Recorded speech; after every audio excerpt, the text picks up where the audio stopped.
छोटी तरह डॉक्टर साहब जी ये बनाए या अल्लाह बनाए सर इधर करेगा एक मिनट जी मुंड में भी देने के पहले फोटो उसको बाद में तो केक को आ रहे पिछली बार मैं रह गया सी डॉक्टर साहब की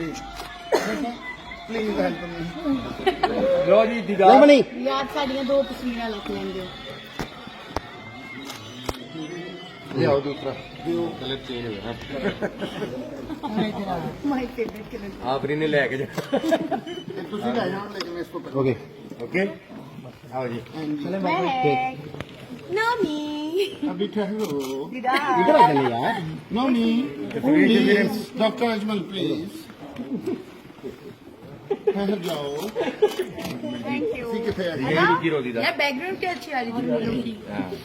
यार ਤੁਹਾਡੇ ਲਈ ਇੱਕ ਤਸਵੀਰ ਬਣਾਉਣੀ ਹੈ ਬੰਗੀ ਸਾਡੀ ਨਹੀਂ ਭਾਈ ਆਗੇ ਹੋ ਬਾਬੂ ਸਾਹਿਬ ਆਗੇ ਹੋ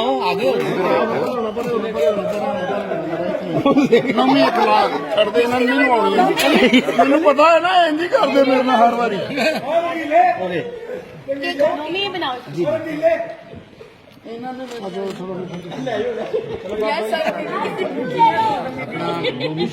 ਮੈਂ ਕਿਹਾ ਗੱਲ ਸੁਣੋ ਡਾਕਟਰ ਸਾਹਿਬ ਇਹ ਜਿਹੜਾ ਨਾ ਫੁੱਲ ਬਾਬੂ ਦੇ ਹੱਥੋਂ ਦਵਾਓ ਐਂ ਖੜਾ ਕੇ ਕਰਕੇ ਦਾ ਹਾਂ ਬਾਬੂ ਭਾਈ